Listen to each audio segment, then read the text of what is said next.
الله وبركاته. الحمد لله وحده والصلاة والسلام على من لا نبي بعده أما بعد فأعوذ بالله من الشيطان الرجيم بسم الله الرحمن الرحيم.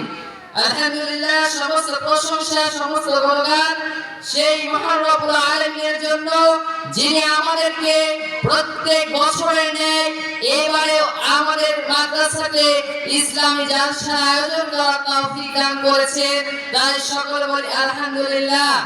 তারপরে পরে দুরূদ সালাম বর্ষিত হোক শেষ নবী হযরত মুহাম্মদ রাসূলুল্লাহ সাল্লাল্লাহু আলাইহি ওয়াসাল্লামের প্রতি যার আদর্শকে বাস্তবায়ন করে আমাদের জীবনের একমাত্র লক্ষ্য উদ্দেশ্য সকলে বলি সাল্লাল্লাহু আলাইহি ওয়াসাল্লাম। সম্মানিত উপস্থিতি, আপনাদের সামনে আমার সংক্ষিপ্ত বক্তব্য বিষয় সিয়াম সম্পর্কে। সম্মানিত উপস্থিতি, ইসলামের 5টি রুকন রয়েছে, তার মধ্যে একটি হচ্ছে সিয়াম। আল্লাহ তাআলাকে যত খুশি করা হয় অন্যান্য ইবাদতের মাধ্যমে তার চেয়ে বেশি খুশি করা হয় এই সিয়ামের মাধ্যমে।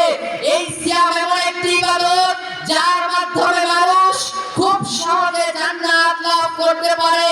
সম্মানিত উপস্থিতি, এভাবে আল্লাহ তাআলা সূরা বাকারার মধ্যে বলছেন, ইয়া আইয়ুহাল্লাযীনা আমানু তাকুল্লাহ, হে ঈমানদারগণ, কুতিবা আলাইকুমুস সিয়াম, তোমাদের উপর সিয়ামকে ফরজ করা হয়েছে, কামা কুতিবা আলাল্লাযীনা মিন ক্বাবলিকুম লাআল্লাকুম তাত্তাকুন, যেমন ভাবে ফরজ করা হয়েছিল তোমাদের পূর্ববর্তীদের লোকদের উপর, যাতে করে তোমরা তাকওয়া অবলম্বন করতে পারো, পরহেজগার হতে পারো, ঈমানদার হতে পারো।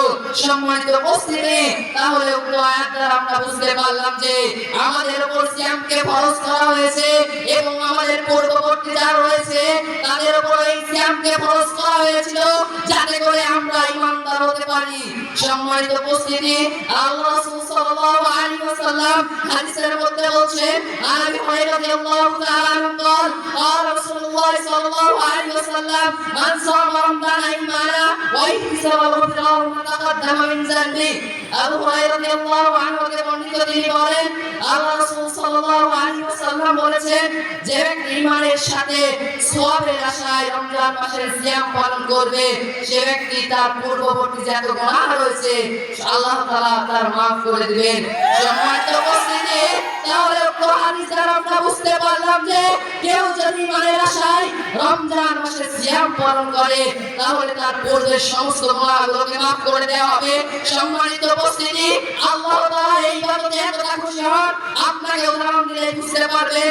মাননীয় প্রধানমন্ত্রী, আপনি শুনেছেন আপনি পরীক্ষাতে ফার্স্ট হয়েছেন, আপনাকে মাননীয় প্রধানমন্ত্রী আপনাকে পুরস্কার দিবেন, কিন্তু এই সিয়াম এমন একটি ইবাদত যার প্রতিদান আল্লাহ তাআলা নিজ হাতে দিতে চেয়েছেন, কিন্তু আপনি সামান্য দুনিয়ার লোভে যদি মাননীয় প্রধানমন্ত্রীর যে পুরস্কার আপনার হাতে দেন তাহলে এতটা খুশি হতে পারে, কিন্তু যে প্রতিপালক যিনি আকাশকে সৃষ্টি করেছেন, যিনি বাতাসকে সৃষ্টি করেছেন, তিনি আমাদের এই সিয়ামের প্রতিদান দিবেন। সম্মানিত উপস্থিতি, সিয়ামের রমজান মাস আসছে আমাদের সামনে, তাই আমাদেরকে যেন সবাইকে আল্লাহ তাআলা এই সিয়াম পালন করার তৌফিক দান করুন।